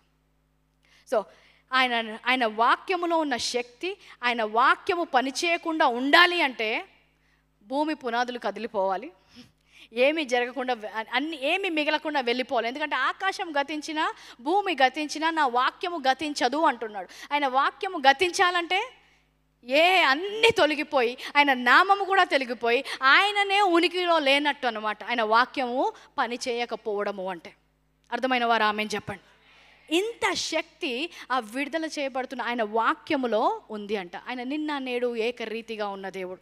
ఆ వాక్యము ఆదికాండం 1వ అధ్యాయంలో ఎలాగ పనిచేసిందో ఈరోజు కూడా అంతే శక్తితో పనిచేస్తుంది. హల్లెలూయా. ఆదికాండం 1వ అధ్యాయం 3వ వచనం, 6వ వచనం, 9వ వచనం, 11వ వచనం, 14వ వచనం అన్నీ కూడా మీరు చూసినట్లయితే ఆయన can you put that verse? ఆయన ఏం చేశాడంట? పలికాడు. ఆయన వాక్కును పలికాడు. పలికినప్పుడల్లా కూడా అవి సృష్టి అంతా కలిగిందంట. సో ఆ రోజు సృష్టిని సృష్టించిన వాక్యము ఈరోజు మన చేతిలో ఉన్న వాక్యము అంతే శక్తివంతమైనది. హల్లెలూయా. కానీ ఆ శక్తి మనకు రాకుండా ఏమవుతుందంట? గ్రుడ్డితనాన్ని కలగజేస్తున్నాడు. గ్రుడ్డితనం కలగజేసినప్పుడు ఇంత శక్తిగల వాక్యం మన దగ్గర ఉన్నా కూడా, ఇంత శక్తిగల వాగ్దానాలు మనపై ఉన్నా కూడా మనం దానిలో నమ్మట్లేదు, దాన్ని చూడలేకపోతున్నాం, ఇంకొక లోకం ఉందనే మర్చిపోతున్నాం. ఎంతసేపు ఆ వాక్యాన్ని కూడా ఈ యుగమునకు ఈ లోకానికే దించుతున్నాం, కానీ మనల్ని మనము వాక్యము వైపు ఎత్తుకోవడం లేదు. చూడండి, మొదటి యాకోబు రాసిన పత్రిక 5వ అధ్యాయము 16వ వచనం. మీ పాపంలో ఒకరితో ఒప్పుకోండి, మీరు స్వస్థ పొందినట్లు ఒకరినొకరు ప్రార్థన చేయండి. నీతి మంతుని విజ్ఞాపన మనపూర్వకమనదై బహుబలము గలదై ఉండును. నీ ప్రార్థనలో కూడా చాలా బలం ఉంది. ఎందుకు పొందుకోలేకపోతున్నావు? వాక్యానుసారంగా ప్రార్థించట్లేదు కాబట్టి. నీతి మంతుడు అని నువ్వు ఫస్ట్ నమ్మట్లేదు. నేను దేవుని నీతిగా మార్చబడ్డాను అనే వాక్యం వస్తే, అందులో స్థాపించబడితే అప్పుడు నీ ప్రార్థన ఏంటంట? బహు బలముగా పనిచేస్తుంది. హెబ్రీయులకు రాసిన పత్రిక 4వ అధ్యాయం 12వ వచనం ఆయన వాక్యం గురించి చెప్తాడు. ఆయన వాక్యము సజీవమై బలము గలదై రెండంచుల ఖడ్గము లాంటిది అంట. అది ప్రాణాత్మ కీళ్లను మూలను విభజింపునట్లు దూరుచు హృదయం యొక్క తలంపులను ఆలోచనను శోధించుచున్నది. హల్లెలూయా. అది శక్తి గలది. మాటలు మాత్రమే కాదు, వాక్యం అనేది నేను మోదించే మాట కాదు. ఈరోజు నేను మాట్లాడుతున్నప్పుడు ఒక శక్తి పనిచేస్తుందంట. ఆ శక్తి ఎక్కడికి వెళ్తుంది? నీ ప్రాణములోకి, నీ ఆత్మలోకి వెళ్ళి ఇప్పుడు ఒక కార్యము జరిగిస్తుంది. అది అంత బలము గలది. ఆ వాక్యము దూరలేని స్థలం అనేదే లేదు. ఆ వాక్యము పనిచేయదు అనే పరిస్థితే లేదు. అంత బలము గల వాక్యం అది. ఇప్పుడు వాక్యము పలికినప్పుడు ఆ బలము నా యొక్క జీవితంలో పనిచేస్తుందని మీరు నమ్మాలి. అది వెళ్ళలేని పరిస్థితే లేదు. సో ఈరోజు వాక్యము పలికినప్పుడు అది నీ బిజినెస్లోకి వెళ్ళగలుగుతుందా? నీ కుటుంబంలోకి వెళ్ళగలుగుతుందా? నీ వివాహ జీవితంలోకి వెళ్ళగలుగుతుందా? నీ శరీరంలోకి, నీ ఆరోగ్యంలోకి, నీ బ్లడ్ ఇన్ఫెక్షన్లోకి, నీ హార్ట్ ప్రాబ్లంలోకి, నీ ప్యాంక్రియాస్లోని ఐలెట్ సెల్స్లోకి. హల్లెలూయా. సో అది విభజించుచు దూరుచు శక్తి గలదై బలము గలదై అంట. సో దూరినప్పుడు వెళ్ళి అక్కడ కూర్చోదు. ఏం చేస్తుంది? ఒక కార్యము జరిగిస్తుంది. హల్లెలూయా. కార్య సాధకము గలది ఈ వాక్యము. కాబట్టి ఏ స్థితి ఉన్నా కూడా ఆ స్థితిలోకి ఈ శక్తి గల బలమైన వాక్యము దూరితే ఇంకా ఆ పరిస్థితి అదే విధంగా ఉండదు. హల్లెలూయా. ఈ మర్మం మనం అర్థం చేసుకోవాలి. ఎలాంటి పరిస్థితి అయినా కూడా అది మారిపోవాలంటే శక్తిగల బలమైన వాక్యము అక్కడికి వెళ్ళేలాగా మనం వాక్యము విడుదల చేయాలి, వాక్యాన్ని నమ్మాలి. అప్పుడు ఆ పరిస్థితి అదే విధంగా ఉండదు. హల్లెలూయా. రోమీయులకు రాసిన పత్రిక 8వ అధ్యాయం 37వ వచనంలో ఏమంటాడంటే, ఆయనను ప్రేమించిన ద్వారా వీటన్నిటిలో కూడా అత్యధిక విజయము పొందుచున్నాము. ఏంటంటే వాక్యము అన్నిటిలో కూడా అత్యధిక విజయము పొందుచున్నాము. ఈ వాక్యంలో శక్తి ఉందా? ఈ వాక్యము బలమైనదా? సో ఎక్కడైనా ఓడిపోతుంటే ఏం చేయాలి?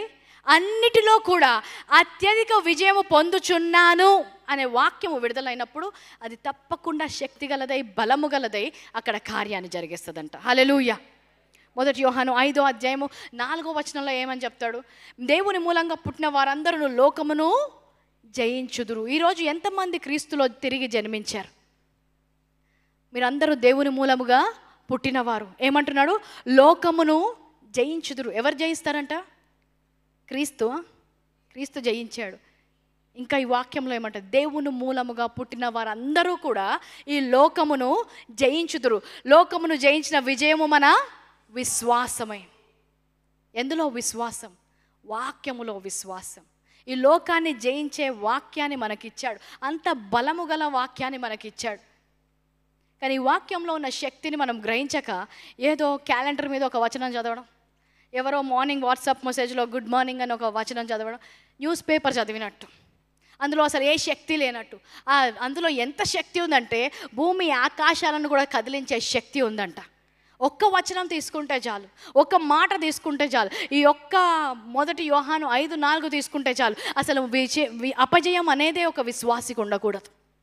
కానీ ఆ వాక్యంలోని శక్తి, ఆ వాక్యంలోని బలము అర్థం చేసుకోలేకపోతున్నారు. సో ఈరోజు మరి ఒకసారి 2 కొరింథీయులు 4వ అధ్యాయం 3వ వచనంలోకి వెళ్దాం. గ్రుడ్డితనము కలగజేశాడు. ఏ వాక్యము మనకు అర్థం అవ్వకుండా, ఒకవేళ ఈ వాక్యము గనుక విశ్వాసికి అర్థమైతే నేనేమన్నాను? అపజయం అనేదే ఉండదు. కానీ ఏమైంది? వారికి మరుగు చేయబడిందంట. చాలామందికి మరుగు చేయబడింది. స్వస్థత వాక్యము ఎన్నో సంవత్సరాలు నాకు మరుగు చేయబడింది. కానీ ఎప్పుడైతే దాని గురించి ఒక వెలుగు ప్రకాశించిందో స్వస్థతలో నడవడం అనేది చాలా సులువైపోయింది. హల్లెలూయా. ఈరోజు నువ్వు అస్వస్థత గురయ్యి దేవుడు నిన్ను నయము చేయలేడు అనే వాక్యము చెప్తే నేను నమ్మలేను. ఎందుకంటే దాని గురించి ఒక ప్రకాశము నేను పొందుకున్నాను. పరిశుద్ధాత్మ దేవుడు ఈ భాషలు అన్నీ అబద్ధం అని చెప్తే నేను నమ్మలేను. ఎందుకంటే ఆ గ్రుడ్డితనం నుంచి నేను బయటికి వచ్చేసాను, ఆ ప్రకాశము నాకు వచ్చింది. అందుకనే నేను ఆ శక్తిగల బలమైన వాక్యములో నడవగలుగుతున్నాను. సో ఈరోజు సువార్త మరుగు చేయబడిన నశించు వారికి విషయంలో మరుగు చేయబడ్డది. Next verse. దేవుని స్వరూపి అయిన క్రీస్తు మహిమను కనపరచు సువార్త ప్రకాశము వారికి ప్రకాశింపకుండు నిమిత్తము ఈ యుగ సంబంధమైన దేవత అవిశ్వాసులైన వారి మనోనేత్రములకు గ్రుడ్డితనము కలుగజేస్తుంది. Next verse. అంధకారములో నుండి వెలుగు ప్రకాశించును గాక అని పలికిన దేవుడే తన మహిమను గూర్చిన జ్ఞానము యేసు క్రీస్తునందు వెల్లడిపరచుటకు మా హృదయములో ప్రకాశించను. Let me pause here. మీ అందరికీ జ్ఞానం రావాలి. మనం అందరం ఎక్కడికి ప్రకాశించాలి? వెలుగులోకి ప్రకాశించాలి. అందరూ కూడా ఈ సాతాను కలుగజేసే గ్రుడ్డితనము నుంచి వెలుగులోకి ప్రవేశించాలి. అంటే ఏమవ్వాలి? ఆ వాక్యము వారికి బోధించాలి. ఆ ప్రకాశము వారి హృదయంలోకి రావడానికి వీరిని వాడుకుంటున్నాడంట. మా హృదయంలో ఫస్ట్ ఎవరికి వచ్చింది? యేసుక్రీస్తు నుంచి పౌలు హృదయంలోకి ప్రకాశించాడు. ఏమని ప్రకాశించాడు? ఏ వాక్యం ప్రకాశించాడు? తన మహిమను గూర్చిన జ్ఞానము. ఏం జ్ఞానము రావాలంటే ఈరోజు బిలీవర్స్ అందరికీ, క్రైస్తవులందరికీ, విశ్వాసులందరికీ ఏ జ్ఞానం రావాలి? లోక జ్ఞానం కాదు, జనరల్ నాలెడ్జ్ కాదు, న్యూస్ కరెంట్ అఫైర్స్ కాదు. ఏం రావాలి? మహిమను గూర్చిన జ్ఞానం. శాపము గూర్చిన జ్ఞానము కాదు, ధర్మశాస్త్రం గురించిన జ్ఞానం కాదు, ఓటమి గురించిన జ్ఞానము కాదు, ఎన్ని శ్రమలు వస్తాయో ఆ శ్రమల గురించిన జ్ఞాపకం కాదు, అస్వస్థత గురించిన జ్ఞానము కాదు, తన మహిమను గూర్చిన జ్ఞానం. ఆ జ్ఞానము మీ హృదయంలో ప్రకాశించబడాలి అని క్రీస్తు ద్వారా మాకు వెల్లడిపరిచాడంట. సో ఈరోజు పౌలు అంతగా ప్రయాసపడి ఏ సువార్తను బోధించుతున్నాడు? మహిమను గూర్చిన జ్ఞానము మీ చేత మీరు ప్రకాశించబడాలి అని ఆ సువార్తను ఆయన బోధిస్తున్నాడంట. హల్లెలూయా. అర్థమవుతుందా? am I going too deep? No, I'm going very slow. Okay. గనుక మర్మము గురించి ప్రకటించుకొనుటకే కాదు కానీ క్రీస్తుని గూర్చియు ఆయన ప్రభువని మమ్మను గూర్చి మేము యేసు నిమిత్తము మేము మీ పరిచారులకమనియు ప్రకటించుచున్నాము. Next verse. అయినను ఈ బలాధిక్యము మామూలమైనది కాక దేవుని అయ్యుడు ఉండునట్లు మంటి ఘటములలో ఈ ఐశ్వర్యము మాకు కలదు. బయట నుంచి చూస్తే ఏంటి? వీళ్ళు మనుషులే, మట్టితో చేయబడ్డవారే, కానీ వారి లోపల ఏముందంట? ఒక ఐశ్వర్యం ఉందంట. There is a treasure hidden in the earthen vessels అంటారు. బయట నుంచి చూస్తే మీరు అందరం కూడా మేము మట్టితో చేయబడ్డాం, మా శరీరం కూడా మట్టితో చేయబడ్డది, కానీ తేడా ఏంటి? మా లోపల ఒక ఐశ్వర్యం ఉంది. ఏంటా ఐశ్వర్యము? ఆయన మహిమను గూర్చిన జ్ఞానము చేత మేము ప్రకాశించబడిన వారము గనుక ఈరోజు కేవలము మంటి ఘటములు మాత్రమే కాదు కానీ మహిమతో నింపిన మంటి ఘటాల్లాగా ఉన్నామంట మనం. హల్లెలూయా. ఈ ప్రకాశము జ్ఞానము దేని గురించి? ఆయన మహిమ గురించిన జ్ఞానము. నిన్న మహిమ గురించి నేను చెప్పాను. మహిమ గల వ్యక్తి, ఒక వ్యక్తి దేవుని మహిమతో నడిచినప్పుడు ఎలాగుంటారు అని. సో ఈ జ్ఞానం వచ్చినప్పుడు ప్రతి వాక్యములో ఆయన విజయాన్ని చూడగలుగుతాం. ప్రతి వాక్యములో దేవుడు మనకు కోసం దాచిపెట్టిన ప్రతి మహిమకరమైన క్రియలను మనం చూడగలుగుతాం. కానీ ఈరోజు విశ్వాసులు ఏ జ్ఞానముతో నింపబడుతున్నారు? ఎలాంటి వాక్యము చేత ప్రకాశింపబడుతున్నారు? That is the question. So as I'm going to close,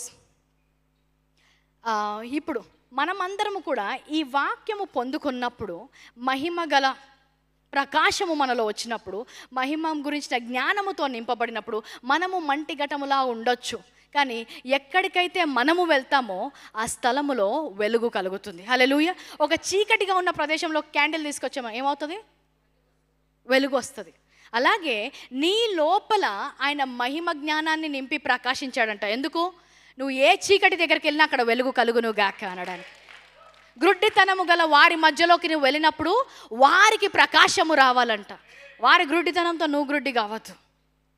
మహిమను గూర్చిన జ్ఞానముతో ప్రకాశించబడిన వారు మీరు. మళ్ళీ తిరిగి గ్రుడ్డితనంలోకి వెళ్ళొద్దు. ఈ లోక సంబంధమైన దేవత కలిగించే గ్రుడ్డితనంలోకి వెళ్ళొద్దు. అందుకనే మనం ఏదైనా గృహములోకి వెళ్తే ఆ గృహములో సంతోషము, సమాధానము కలగాలి. హల్లెలూయా. అనారోగ్యం వరకు వెళ్తే అక్కడ జీవము కలగాలి. ఎందుకంటే మనము ప్రకాశించేవారం, మనము వెలుగు సంబంధంలో మహిమ గల జ్ఞానముతో నింపబడ్డవారం. హల్లెలూయా. సో ఈరోజు వాక్యము తెలుసుకున్నప్పుడు దాన్ని వక్రీకరించొద్దు, దాన్ని వేరే విధమైన అర్థాలు తీసుకోకుండా దేవుడు ఇచ్చిన మాట పలకాలి. ఆయన ఏమంటున్నాడు? నువ్వు దీర్ఘాయుష్యవంతుడవుతావు అన్నాడు. అది ఆయన మాటనేనా? అది బలము గలదా? అది శక్తి గలదా? అది దేవుడు మనకు ఇచ్చిన ఆయన మహిమ. ఆ మహిమ గురించిన జ్ఞానముతో నింపబడినప్పుడు ఏమవుతుంది? గ్రుడ్డితనము కలుగజేసి వారు మరణించినట్లే మీరు మరణిస్తున్నారు అంటున్నాడు. కీర్తనలో ఏమంటాడు? మీరు దేవతలై ఉన్నారని మీరు ఎరగరా? మీరు దేవుళ్ళై ఉన్నారు ఎరగరా? వారు మరణించినట్టే మీరు మరణిస్తున్నారు. సో ఈరోజు మహిమ జ్ఞానము ప్రకాశముతో నింపబడినప్పుడు ప్రతి వాక్యములో ఆయన మహిమ, ఆయన మనకిచ్చే వాగ్దానాలు అన్నీ కూడా మనం తెలుసుకున్నప్పుడు ఈరోజు నీ శరీరంలో ఏమి జరిగినా కూడా ఏం గుర్తొస్తుంది? నేను పూర్ణ వయస్సు. Put that verse from me. యోబు ఏమంటున్నాడు? యోబు 5:26 పూర్ణ వయస్సు గలవాడవై నువ్వు సమాధికి చేరదవు అంటున్నాడు. ఎవరేమీ నమ్మినా పర్వాలేదు. ఈ లోక సంబంధమైన దేవత ఏం చెప్తుంది? ఈ లోకంలో అనారోగ్యం ఉంది, ఈ లోకంలో అస్వస్థత ఉంది, ఈ లోకంలో దీర్ఘాయుష్ చాలా కష్టం. ఈ రోజుల్లో ఎవరు కూడా 60 దాటట్లేదండి. అది ఎవరికి? ఈ లోకంలో ఉన్నవారికి, ఈ యుగ సంబంధమైన దేవత కింద ఉన్నాం. కానీ మనమైతే ఆయన మహిమ యొక్క జ్ఞానముతో ప్రకాశించబడిన వారమై మంటి ఘటములో మహిమను పోల్చుకునే వారం. మనకి ఈ వాక్యము యొక్క శక్తి తెలుసు, ఈ వాక్యము బలము గలదని తెలుసు. ఎవరికైనా ఉన్నప్పుడు ఈ వాక్యాన్ని మనం పలికినప్పుడు, నేను పూర్ణ వయస్సు గలవాడనై సమాధికి వెళ్తాను అన్నప్పుడు ఆ వాక్యము నీ మూలులోకి వెళుతుందంట, ఆ వాక్యము నీ శరీరంలోకి వెళ్తుందంట, ఆ ఆత్మలోకి వెళుతున్నప్పుడు ఆ వాక్యము అక్కడ బలముగా పనిచేస్తుంది. హల్లెలూయా. ఏదియు ఎంత మాత్రము నన్ను హాని చేయదు అని చెప్తున్నాం. ఎందుకు చెప్తున్నాం? కేవలం వాక్యంలో రాసుందని చెప్పట్లేదు. మనకు ఒక మహిమ జ్ఞానముతో ప్రకాశించబడి అది పలికినప్పుడు ఏదియూ నన్ను ఎంత మాత్రం హాని చేయడానికి వీల్లేదు, ఏదియూ కూడా నా పిల్లల్ని హాని చేయడానికి వీల్లేదు, ఏదియూ కూడా నా సంఘాన్ని హాని చేయడానికి వీల్లేదు అని మనం పలికిచ్చినప్పుడు ఆ యొక్క మహిమగల వాక్యము బలముగా పనిచేస్తుందంట. Hallelujah. So the knowledge of his glory, we have a treasure inside the earthen vessels, that is the knowledge of his glory. Let's all stand to our feet.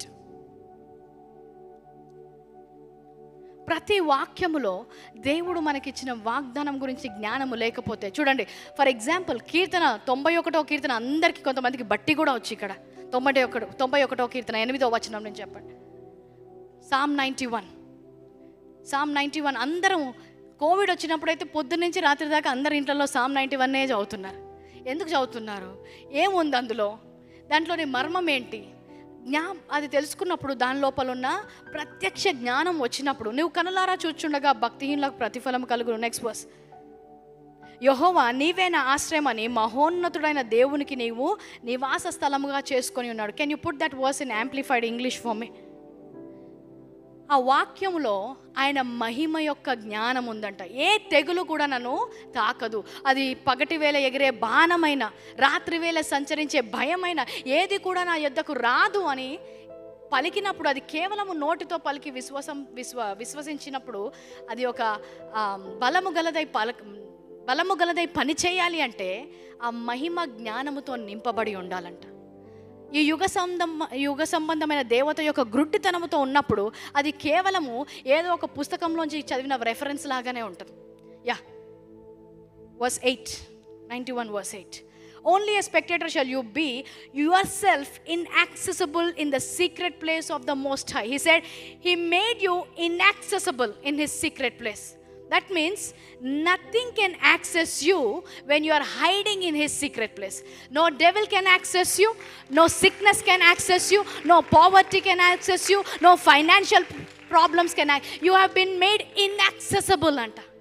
ఆయన యొక్క గుడారములో ఆయన యొక్క ఆశ్రయము కింద నివసించిన వారిని ఏంటంట, ఏది కూడా రాకుండా ఆయన వారిని కప్పాడంట. రావడమే కాదు, అసలు వారిని కనుగొనడం లేడంట. You are inaccessible. హల్లెలూయా. అందుకే ఏమంటాడు, 1000 మంది ఇక్కడ పడిపోతారు, 10,000 ఇక్కడ మంది పడిపోతారు, మధ్యలో నువ్వెట్లా మిగిలావు? ఎందుకంటే నిన్ను తాకడం కాదు కదా, నిన్ను మరుగు చేశాడు ఆయన. నువ్వు అసలు సాతానికి కనబడవు కదా.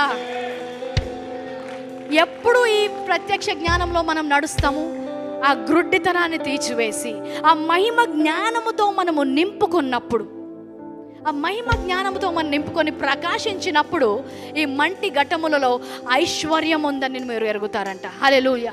కాబట్టి ప్రతిరోజు మీరు వాక్యము వినిచుండగా, ప్రభా ఆ గ్రుడ్డితనము తొలగివేయండి. సౌలును దేవుడు ఎప్పుడైతే వెలుగు ద్వారా తాకాడో, ఆయనకు వచ్చిన దర్శనము తర్వాత 3 రోజులు గుడ్డివాడిగా ఉంటాడు. ప్రార్థన చేసినప్పుడు అంట పొరలు రాలిపోతాయంట. ఏమైంది దానికి దీనికి తేడాలో? ముందేమో సంఘాన్ని చూస్తేనే ద్వేషం, సంఘాన్ని చూస్తేనే చంపేయాలన్నవాడు. ఇప్పుడు పొరలు వెళ్ళిపోయాయి, బ్లైండ్నెస్ తొలగిపోయాక ఈ సంఘము కోసము నా ప్రాణాన్ని ఇస్తాను, ఈ సంఘముతోనే నేను ఉంటాను అంటున్నాడు. ఎలాగొచ్చింది మార్పు? ఆ గ్రుడ్డితనము తొలగిపోయిన తర్వాత. ప్రతి విశ్వాసి జీవితంలో కూడా ఈ ప్రకాశముతో ప్రకాశించబడినప్పుడు వాక్యములోని శక్తిని మీరు అర్థం చేసుకోగలుగుతారు. కాబట్టి ఈరోజు ఏదైనా వాక్యము విన్నప్పుడు, ఒప్పుకోలు చెప్పినప్పుడు ఏదో న్యూస్ పేపర్ చదివినట్టు చదవకండి. దేవా, దీని యొక్క మహిమ జ్ఞానము నాకు కావాలి, నన్ను ఆ జ్ఞానముతో ప్రకాశింపజేయండి ప్రభువా. ఈరోజు నేను వెలిగించబడాలి. మంటి ఘటములలో ఐశ్వర్యము మోసుకొని వెళ్తున్న ఒక వ్యక్తిలాగా నేను వెళ్ళినప్పుడు ఏ స్థలములో వెళ్ళినా కూడా చీకటి పారద్రోలబడును, బ్లాక్ అని ప్రకటించాలి. ఏ స్థలంలో నేను వెళ్ళినా కూడా అక్కడ వెలుగు కలగాలని ప్రకటించాలి. అలాగే జరగాలి అంటే మొట్టమొదటిగా నీవు దేవుని యొక్క వాక్యపు శక్తిని ఎరిగి ఆ మహిమ జ్ఞానముతో నింపబడి ఉండాలి. ఈరోజు మనం కొన్ని నిమిషాలు ఆరాధిస్తుండగా దేవుని యొక్క ఆత్మ మనకు నూతనమైన ప్రత్యక్ష జ్ఞానం ఇవ్వాలి, వాక్యములో లోతైన అనుభవాలు ఇవ్వాలి. దేవా, ఇంతవరకు వాక్యము చదివాను కానీ ఈ లోకంలో ఉన్న వారి వల్లనే చదివాను నాయన. సాతాను ఏం చేస్తుందంట, లూకాసు వార్తలో అంటాడు. లూకాసు వార్త, can I have mark chapter 4? One last thing, mark chapter 4 ఉపమానం చెప్తున్నాడు, విత్తువాని ఉపమానం. 13వ వచనం, మార్కు సువార్త 4వ అధ్యాయం 13వ వచనం. ఈ ఉపమానము మీకు తెలియలేదా? అలాగైతే ఉపమానములు అన్నీ మీకు ఎలాగో తెలియను అంటున్నాడు. అంటే ఈ ఒక్కటి మీకు అర్థం కాకపోతే ఏది మీకు అర్థం కాదు. ఈ ఒక్క ఉపమానం గర్త మీరు అర్థం చేసుకుంటే దేవుడు ఆయన రాజ్యం యొక్క మర్మాలను చిన్న పిల్లలకు కథలు చెప్పినట్టు స్టోరీస్గా చెప్తున్నారంట. వాళ్ళు ఏం చేస్తున్నారు, అది కథగానే విని వెళ్ళిపోతున్నారు కానీ దాన్ని గ్రహించట్లేదు. సో ఏమంటున్నాడు, ఈ ఉపమానం మీకు అర్థం కాకపోతే ఏది కూడా అర్థం కాదు అంటున్నాడు. అందులో ఒక మర్మము చెప్తాను చూడండి. 17వ వచనం, అయితే వారిలో వేరు లేనందున కొంతకాలము వారు నిలుతురు కానీ వాక్యము నిమిత్తము శ్రమ అయినను హింస అయినను కలగగానే వారు అభ్యంతరపడుదురు. ఈ ఉపమానం మీకు అర్థమైతే మీకు అన్నీ అర్థమవుతాయి. అంటే ఏంటి, మీకు శ్రమ వచ్చినా హింస వచ్చినా ఎందుకు వస్తుంది, ఆ వాక్యాన్ని దొంగలించడానికి వస్తుందంట. సో ఈరోజు నీ ఆర్థిక పరిస్థితి కావచ్చు, నీ యొక్క అనారోగ్యము కావచ్చు, నీ కుటుంబంలో ఉన్న ఏ పరిస్థితి అయినా కూడా ఈరోజు ఆ శ్రమ నీ లోపల ఉన్న వాక్యాన్ని దొంగలించడానికి వస్తుందన్న మహిమ జ్ఞానముతో నువ్వు నింపబడితే నేను ఈ వాక్యాన్ని మాత్రం వదులుకోను. ఈ అస్వస్థతలో ఉన్నా కూడా వాక్యాన్ని మాత్రం వదులుకోను. అనారోగ్యంతో ఉన్న వాక్యాన్ని మాత్రం వదులుకోను. అంధకారంలో మాత్రం నేను వెళ్ళను. ఎప్పుడైతే నువ్వు వాక్యంలో వేరుపారుతావో 30 అంతలు 60 అంతలు 100 అంతటి పంట వస్తుందంట. హల్లెలూయా. సో ఈరోజు విప్పబడిన వాక్యము, ప్రకాశించబడిన వాక్యము మీరు అందుకోకుండా ఈరోజు వాక్యం వినొచ్చు. ఏమని, మీరు అన్నిట్లో విజయము చూస్తారని. వెళ్ళగానే ఏదో బ్యాడ్ న్యూస్ వింటారు. అప్పుడు ఏమైపోతుంది, వాక్యం ఎప్పుడు ఇలాగే ఉంటుంది, వాక్యం బాగానే చెప్తారు కానీ అయ్యేదేదో మాకు అయితేనే ఉంటుంది. ఏమైందంటే అక్కడ ఆ వాక్యము నిమిత్తమే ఆ సిచ్యువేషన్ తీసుకొచ్చిందంట. ఆ వాక్యము నిమిత్తమే సాతాను ఆ పరిస్థితిని తీసుకొని వచ్చాడంట. సో ఏదైనా పరిస్థితిలోకి రాగానే మొట్టమొదటిగా అడగాల్సిన ప్రశ్న ఏంటి, ఏ వాక్యము నా నుంచి దొంగలించబడుతుంది, ఏ వాక్యము నా నుంచి దొంగలించబడుతుంది. వెరీ రీసెంట్లీ, చాలా రీసెంట్గా, ఫ్యూ మంత్స్ కూడా అయి ఉండవు, అనుకోకుండా నాకు చాలా దగ్గరైన వ్యక్తి ఒక నింద వేశారు నా పైన. నేను నిరూపించుకోవాలనుకున్నాను కానీ మాట్లాడి వేస్ట్. నన్ను దేవుడే నిరూపించాలని అక్కడి నుంచి వచ్చేసాను. కానీ ఆ నింద నన్ను కలిచివేస్తూ ఉంది. ఎక్కడికి వెళ్ళినా కూడా మాటలు గుర్తొస్తున్నాయి. ఎప్పుడు వెళ్ళి ఆ మనుషునికి నా నిజం చెప్పాలి, నిరూపించుకోవాలి, కలతో వస్తుంది, కలవరి పడిపోతున్నాను. హృదయంలో చాలా తొందరగా ఉంటుంది. ఫోన్ చేసి చెప్పేద్దామా, ఎవరికి చెప్దాము, నా భర్తకు చెప్పాలా, ఇలాగ జరిగిందన్న సంఘటన అన్నిట్లో కూడా నేను అవుతున్నప్పుడు డ్రైవ్ చేసుకుంటూ ఇంటికి వెళ్తుంటే ఈ వాక్యం గుర్తొచ్చింది. నేను కలతో అలాగే వచ్చి ప్రసంగిస్తున్నాను, అలాగే వచ్చి ఉపవాసం చేస్తున్నాను, అలాగే వచ్చి ప్రార్థన చేస్తున్నాను కానీ ఈ థాట్ మాత్రం నన్ను తినేస్తుంది. ఈ నింద ఎలా వేశారు నా గురించి ఎలాగ మాట్లాడు, వాళ్ళు నిందేసినా పర్వాలేదు, ఈ వ్యక్తి ఎలాగ నమ్మాడు నా గురించి, నాకు ఇంత దగ్గరైన వ్యక్తులు నన్ను ఎందుకు అనుమానం చేసుకున్నారు, ఎందుకు అపార్థం చేసుకున్నారని ఆ తలంపుతో ప్రసంగిస్తున్నాను కూడా లోపల ఏదో నన్ను తినేస్తుంది. వాక్యము ధ్యానం చేసి ప్రసంగిస్తున్నా, ఇంటికి వెళ్తున్నాను, మళ్ళీ ఈ ఆలోచనను తినేస్తున్నప్పుడు నేను ప్రశ్న అడుగుకున్నాను. ఇదంతా సమస్య కాదు, ఆ నింద సమస్య కాదు, వారు నమ్మలేదనేది సమస్య కాదు, నేను ఎప్పుడు నిరూపించబడతాననేది సమస్య కాదు. ఏ వాక్యము దొంగలించడానికి సాతాను నన్ను ఇలా ఆలోచనలో పడేసింది అన్నప్పుడు నువ్వు దేవుని నీతివై ఉన్నావు. ఎవరు నింద వేస్తే ఏంటి, నేను నిన్ను నీతిగా మార్చాను. నీవు పవిత్రమైన సాక్ష్యము నీవు కలిగి ఉన్నావు, నువ్వెందుకు దాని గురించి అంత ఆలోచిస్తున్నావు అన్నప్పుడు ఆ రోజు ఇంటికి వెళ్ళలేదు, కార్ డ్రైవ్ చేసుకుంటూ ORR చుట్టూ వెళ్ళాను. ఎప్పటి వరకు అంటే నేను దేవుని నీతిని అని నా లోపల ఆ వాక్యము స్థాపించబడే వరకు. హల్లెలూయా. ఈరోజు కూడా అనారోగ్యం సమస్యే కాదు. ఏ వాక్యము దొంగలిస్తుంది? యెహోవా రాఫా, స్వస్థపరచు దేవుడు ఆయనే, ఆయన పొందిన గాయాల చేత నాకు స్వస్థత అనే వాక్యము, ఆ వాక్యము నిమిత్తం అనారోగ్యం వచ్చిందంట. హల్లెలూయా. సో అప్పుడు ఏమవుతుంది? ఆ వాక్యం వేరు పారలేదు.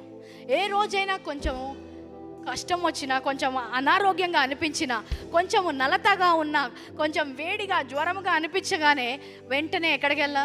ఏ వాక్యము దొంగలిస్తుంది? నా దేవుడు నన్ను స్వస్థపరచడని అబద్ధం చెప్పాలనుకుంటున్నావా? నా దేవుడు స్వస్థపరిచే దేవుడు అనే మహిమ జ్ఞానముతో నేను ప్రకాశించబడ్డాను. హల్లెలూయా. ప్రార్థన చేసినప్పుడు కూడా నీ ప్రార్థనకు జవాబు రాదు. ఈ ప్రార్థన ఎన్నో సంవత్సరాల నుంచి ప్రార్థన చేస్తున్నావు, నీ ప్రార్థనకు జవాబు రాదు అన్న అబద్ధం మీరు విన్నప్పుడు ఏ వాక్యము దొంగలిస్తున్నాడు? ఆయన వాగ్దానాలన్నీ కూడా నా జీవితంలో అవును, ఆమేన్. ప్రతి వాగ్దానము నా జీవితంలో నెరవేరును గాక. ఇప్పుడు నెరవేరకపోవచ్చు, ఈ క్షణము నేను చూడకపోవచ్చు, కానీ ఆ వాక్యము నిజము, ఆ వాక్యము శక్తి గలది, ఆ వాక్యము బలము గలది. ఆయన వాగ్దానము చేశాడంటే ఆయన చేసింది నరుడు కాదు, ఆయన అబద్ధికుడు కాదు, ఆయన మాట తప్పే దేవుడు కాదు. ఆయన వాగ్దానాలు అవును, ఆమేన్. ఈ వాక్యము నిమిత్తము నాకు శ్రమ రావచ్చు, కానీ ఈ వాక్యము వేరు పారే వరకు ఈ వాక్యము యొక్క బలము నేను ఎరిగి దానిలో నిలుచుంటాను. అది మంటి ఘటముల్లో ఐశ్వర్యము గలవారు చేసే పని. మంటి ఘటములో ఐశ్వర్యము లేని వారు ఏం చేస్తారు? శ్రమ రాగానే మట్టిని చూస్తారు. డయాబెటీస్ అంట, హైపర్ టెన్షన్ అంట, ఇదంట. ఇంకా దేవుడు స్వస్థపరచబరుస్తాడు అనేది ఎక్కడుంది అంటే ఏమంటున్నావు? భూమి ఆకాశములు సృజించి అవి గతించని వాక్యము కంటే నీ రోగానికి శక్తి ఉందా? జాబ్ పోయింది, ఇంకెక్కడ వస్తుంది? ఇప్పుడు అసలు ఎక్కడ కూడా ఆఫర్సే ఓపెన్ అవ్వట్లేదు. అంటే ఆయన ఇచ్చిన వాగ్దానం ఏంటి? నువ్వు ఎప్పుడు పై స్థానములోనే ఉంటావు, అప్పు ఇచ్చేవాడిగా ఉంటావు కానీ పుచ్చుకునేవాడిగా ఉండవు. ఇప్పుడు నాకు ఉద్యోగం లేదు, ఇప్పుడు నాకు ఎవరు పోషిస్తారో ఏమంటారు? నీ దేవుడు నీ పోషకుడు అని నీకు తెలీదా? అంటే ఏమంటున్నావు? ఆయన వాక్యము కంటే కూడా నీ సమస్య బలము గలది అంటున్నావు. ఈ వాక్యము శక్తి గలదై, బలము గలదై, రెండంచుల ఖడ్గము కంటే వాడి గలదైనదంట. హల్లెలూయా. సో వాక్యము నిమిత్తము శ్రమ వచ్చినప్పుడు ఒక విశ్వాసిగా నీకు ఆ జ్ఞానం ఉండాలి. ఈరోజు నేను ఏ పరిస్థితి నుంచి వెళ్తుంటే ఏ వాక్యము దొంగలించబడుతుంది, నువ్వు వాక్యము భద్రం చేసుకో, ఆ సమస్య అప్పుడే వెళ్ళిపోతుంది. హల్లెలూయా. ఈరోజు కూడా స్వస్థలో ఎలా నడవాలి? Very simple. వాక్యాన్ని భద్రం చేసుకుంటాం, ఆ జ్ఞానాన్ని భద్రం చేసుకుంటాం, ఆ ప్రకాశాన్ని భద్రం చేసుకుంటాం, ఆ స్వస్థలో నడుస్తాం. హల్లెలూయా. సో కొన్ని నిమిషాలు నేను ఆరాధించుకుందాం. నీ పరిస్థితి ఏదై ఉన్నా కూడా దానికి తగిన వాక్యం ఏంటో నువ్వు ఒకసారి ఆలోచించు. దానికి తగిన వాక్యం ఏంటి? If you're going through divorce చేస్తున్నారక్క, ఫైల్ చేశారు, కోర్టు వరకు వెళ్ళింది, వాక్యంలో ఏమంది? దేవుడు జతపరిచిన దానిని ఎవరు విడదయ్యలేదు అనే వాక్యము నిజమైనది, శక్తి గలది, బలమైనది ప్రభా. అది నా వివాహములోకి దూరి పని చేస్తున్నందుకు వందనాలయ్యా. ఆ వాక్యము నిమిత్తమే ఈ శ్రమ వచ్చిందని నేను గుర్తెరిగి ఉన్నాను. హల్లెలూయా. అప్పుల బాధ ఎక్కువైపోయింది, ఆర్థిక ఇబ్బందులు ఎక్కువైపోయి ఎక్కడి నుంచి వస్తాయి? యెహోవా నా కాపరి, నాకు లేమి కలుగదు అనే వాక్యము నిజమై ఉన్నది. ఆ వాక్యము బలము గలది, ఆ వాక్యము వేరు పారుతుంది. ఈరోజు ఆరాధన చేస్తుండగా నీ సమస్య కాదు నీ తలలో వేరు పారాల్సింది, ఆయన వాక్యము వేరు పారాలంట. ఆ వాక్యము వేరు పారినప్పుడు అది శక్తి గలదైన వాక్యము, బలము గలైన వాక్యము మన జీవితంలో పనిచేస్తుంది.